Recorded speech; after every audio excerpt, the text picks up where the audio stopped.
Hey guys, another quick little video. I'm just going to set up an auto crafter here and show you how to do it. This auto crafter using these supplies.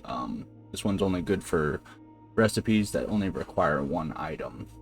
So like crafting sugarcane into paper or redstone dust into redstone blocks, melon slices into melons, anything that's just one item input and craft it into a block. You can also use this to uncraft blocks down into their original item. It's again one item input. So grab these.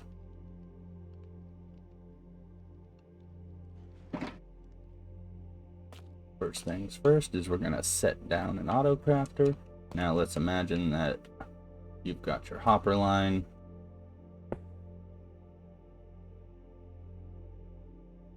Coming in from your machine, however you want it to come in, it doesn't necessarily matter. It'll be coming in from the side here.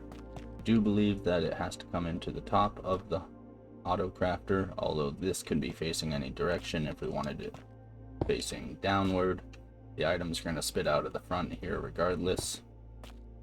Oops, that went into the auto crafter. And then set it up.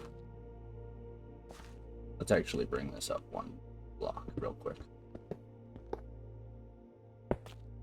Right there. In the back, we want a comparator. And what that's going to do, it's going to read the redstone signal that comes out of this auto crafter. Auto crafters can give a signal of 1 through 9.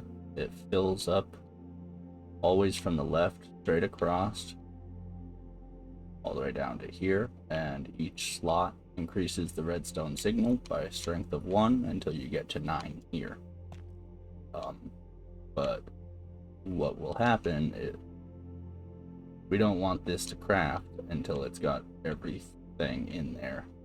So in order to tell it to not give a signal, we're going to go ahead and place another auto crafter and comparator right here. This one doesn't matter which way it's facing, it's just to tell it. See how that started giving off a signal right away? We will then put this in subtract mode by left trigger, I believe it's right click, depending on what you're using. And so what'll happen is that even though this now has something else in there,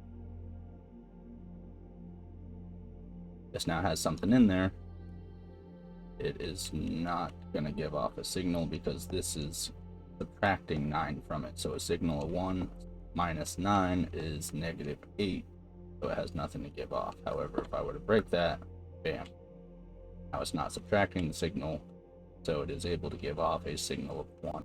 And we can see that physically represented by placing down some redstone real quick, and see, got a little bit of light. That one does not. Signal strength of 1. If we were to put another piece of dust in here, that, now it's got a signal strength of 2, but not 3.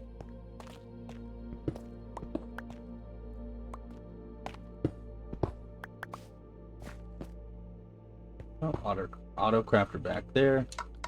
Subtract mode. Signal of 9 doesn't allow that to read anything. And next, now that this comparator, once it reads and is able to give off a signal, we want it to repeat that signal. And we're just going to go ahead and send that signal right into a block.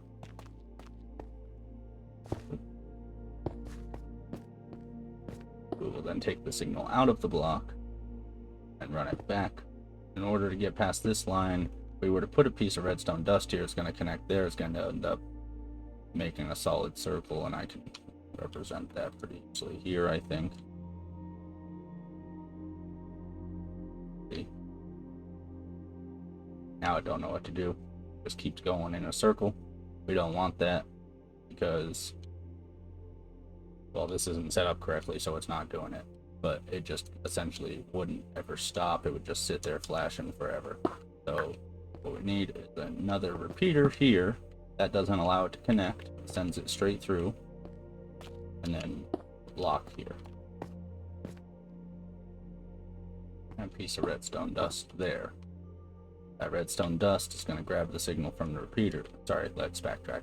That repeater sends the signal into this block, powering the block, which then powers the auto crafter and tells it to craft. So if I were to place those in there now, as soon as I get the last one in, pop, it goes, and the signal's gone. The dust that we're putting on the top, right here, locks this hopper. So as the correct amount of items go in, it locks it for just long enough to not allow any more items to go in until it has done the crafting. And bam. So, like I said, you can have this coming in from however you want it.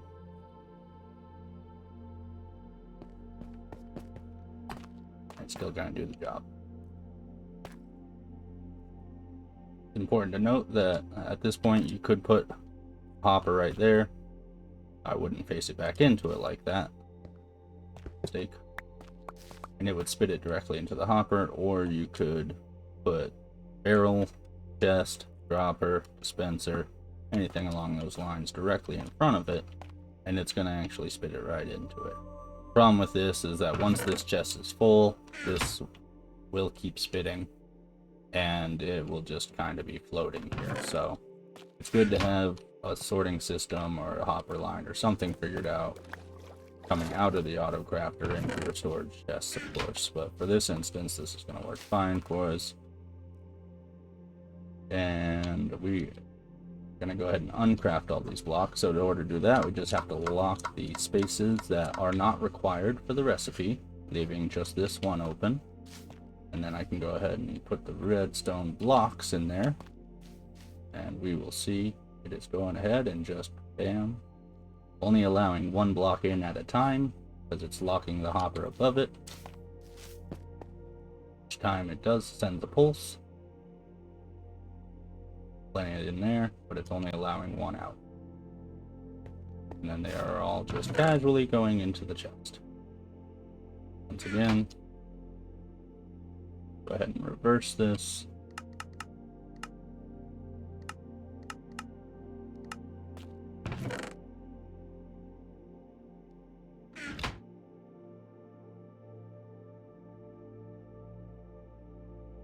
And you can see that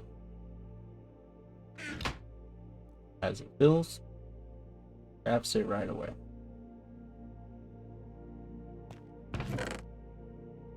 So if we were doing paper, we would just leave these 3 slots unlocked and lock these 6. That way it still gives off a signal strength of 9. The locked item slot still counts as an item. Every time it gives off 9, sends it into this block, catches on that redstone, repeats into this block, powers itself. This thing's not doing anything.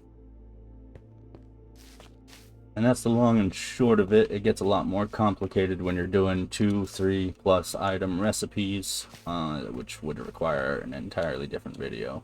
But that's an auto crafter. Peace.